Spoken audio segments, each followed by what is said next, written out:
In this tutorial, we are going to be working in Photoshop to arrange all of our folio pages in this final presentation for our spoon project. So before we get to this point, you need to make sure that all of your folio pages are scanned at 300 dpi and are ready to be used. We are going to open a new file, and we do that by going to File, New, and the dimensions we're using are half an A0 page.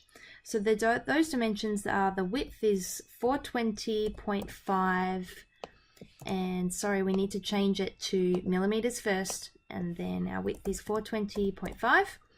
Our height is 1189 millimeters, and our resolution is 300. And we're going to go create, so it should be a long skinny artboard there. The next thing to do is to make sure our rulers are visible. So that's these up here. We can do that by going to View and clicking on this icon to make sure they're shown. And then we're going to set up our grid. So I'm going to go to Edit, scroll down to Preferences, and click on General.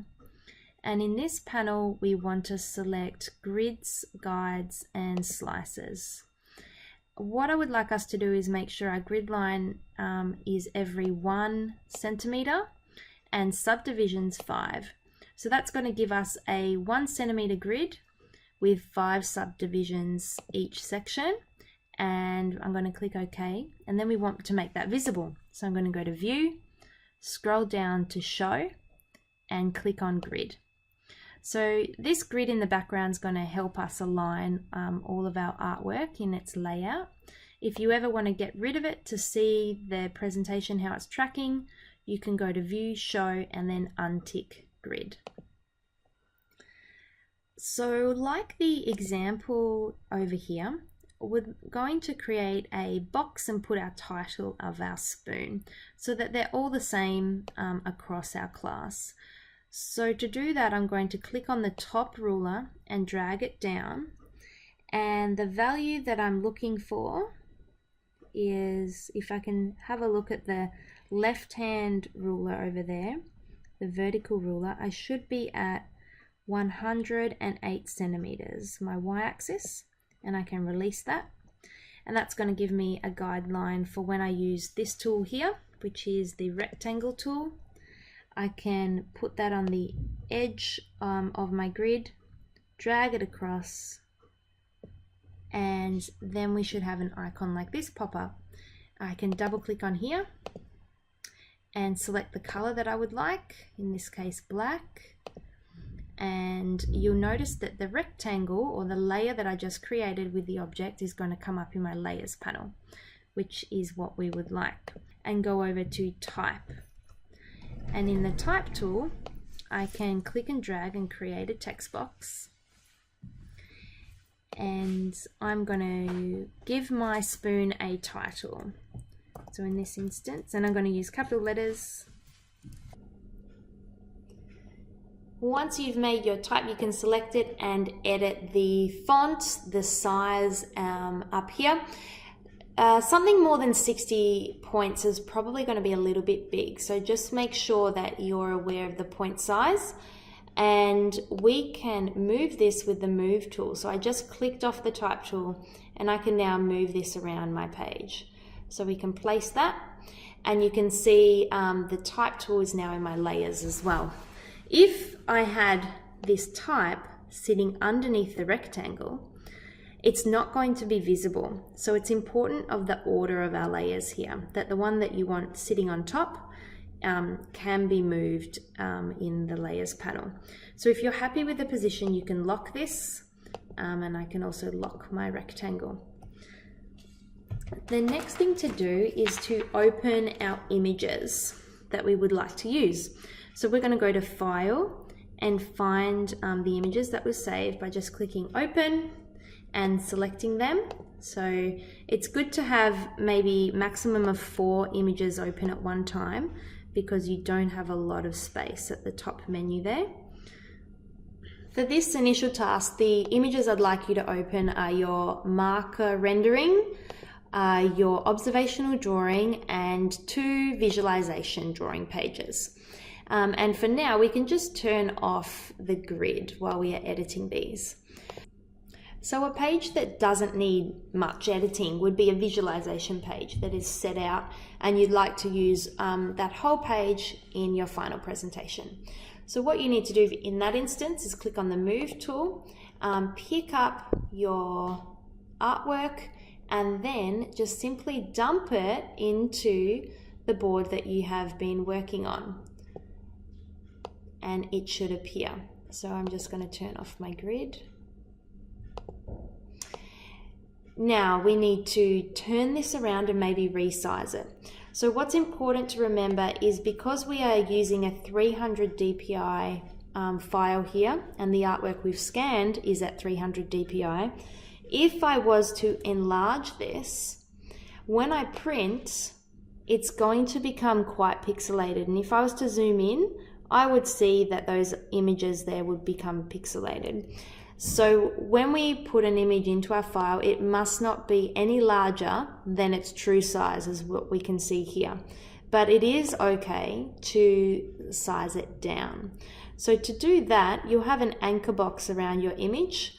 If you don't, to get that transform function, you go Control T. And if you hold Shift, you can resize it in proportion. If you bring your arrow up to the corner, you can rotate it as well. And if you're rotating it, holding Shift will make sure that it is perfectly straight. Those functions can also be found by right-clicking and using these ones here. So I can flip horizontal, I can rotate, I can flip vertical. So right-clicking has got all of those free transform tools as well. Once you're happy with the size and the placement, you click Enter, and that will set that editing function for you. It's going to appear in your layers panel. So you're going to come up with a lot of different layers down here, and they're not going to be specified in their name. So it's important to know which image applies to which layer. So we're going to double click and give it a name. So this one's Visualization Drawing 1. And so I know when I see that name, it applies to this image. Okay, if we are happy here, let's go to a more complicated one. This brown paper. So I perhaps want half of this folio page, and I'm going to cut the other half off. So I can use this tool, which is the cropping tool.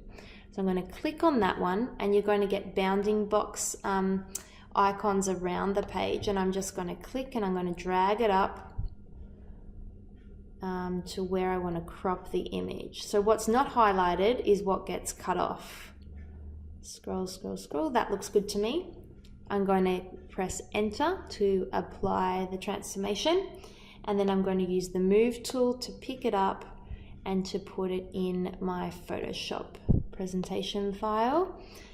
I will go Control T to get my transform function. I'm going to rotate this, and I'm also going to hold Shift so that it becomes perfectly straight.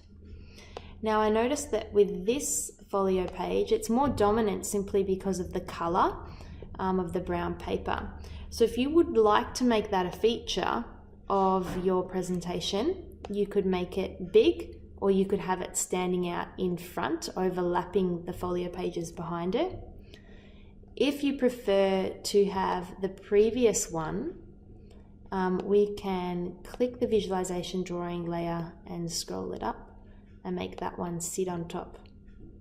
So this kind of editing of the layers and the position might come more towards the end, but it's good to be aware of that as we go. I'm going to rename this brown paper. So I've got my 2 folio pages so far. Now I'm going to move on to my observational drawing, and I'm going to get rid of the grid while I do this. So one way to get rid of all of the white, so I just want my grey lead pencil, is to use the magic wand tool. So to use the magic wand tool, I need to open up the layers panel, double click on the background and click OK. And this unlocks the background because I want to delete all the white.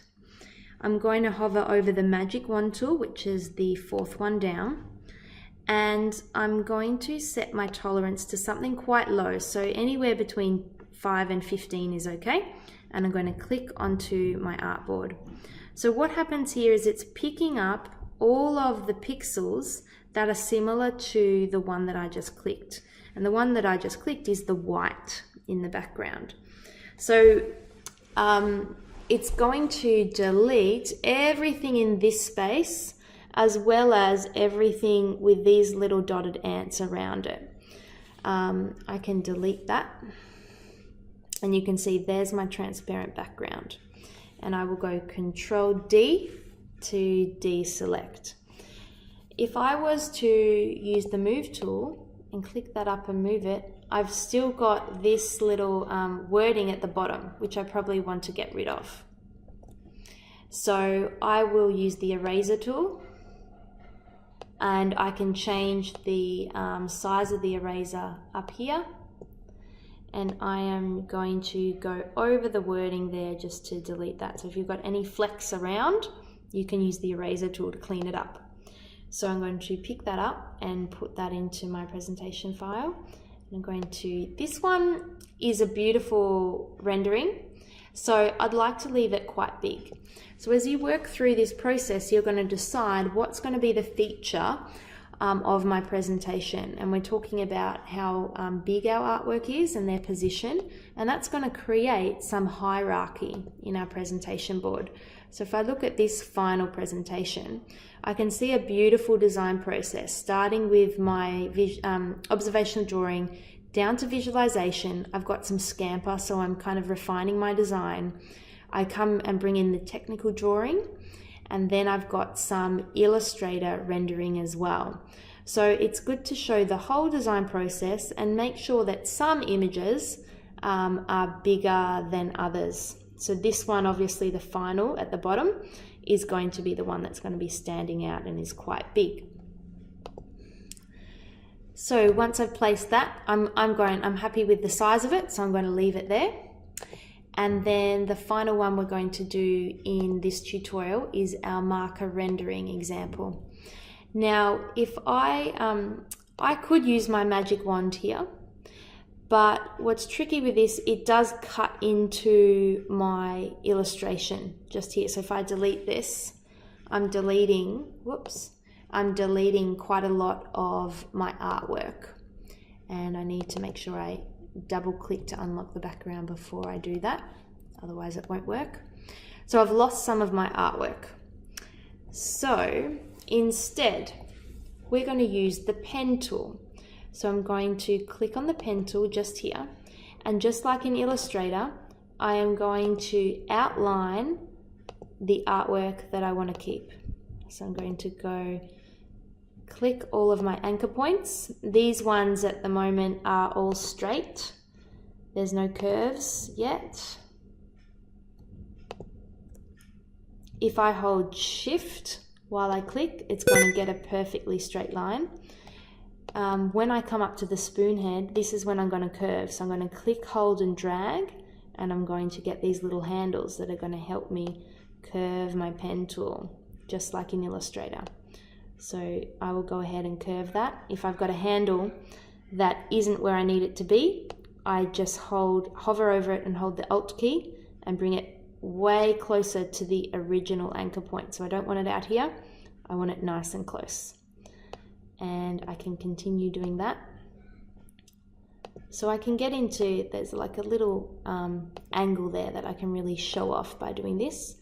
And then the last point needs to have that round circle to show that it's an enclosed shape.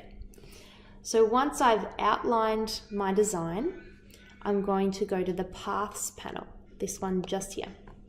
And I'm going to click the third icon across, which is Load Path as a selection. So what that does is make it a loaded path, and it's got lots of little ants around it.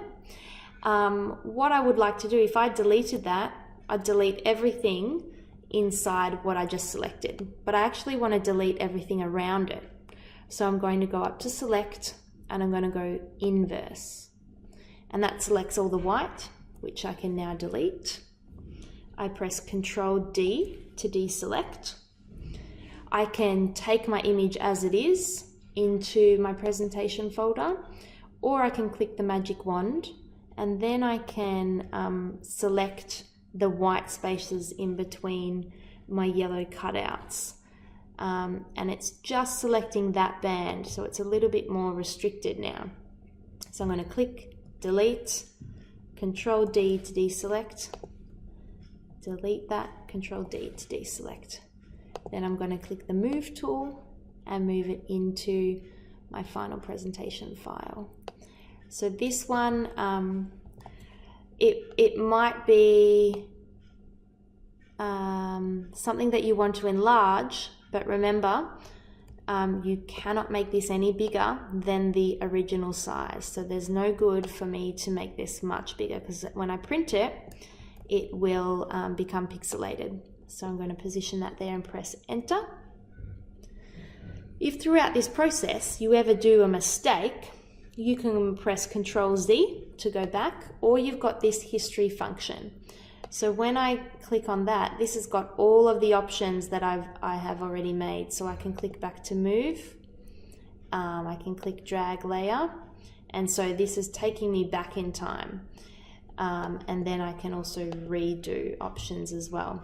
So if, for example, I made this big and that was a mistake, I can go back in time in my history panel and go back to the original one just here. So this project is working on focusing on your layout, your balance, and your hierarchy when you're creating your final presentation. We want to see a design process from the beginning of this project right down to our final presentation towards the bottom. And we need consideration, like we've mentioned too, what's the most important thing to see here?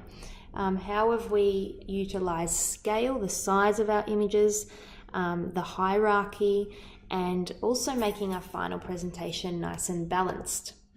Once we're finished, we were going to go File, Save As. You're going to save this as a Photoshop file here, and you're going to write your name and press Final. Let's say Final Spoon Presentation, and you're going to upload that in the Student Art Design drive.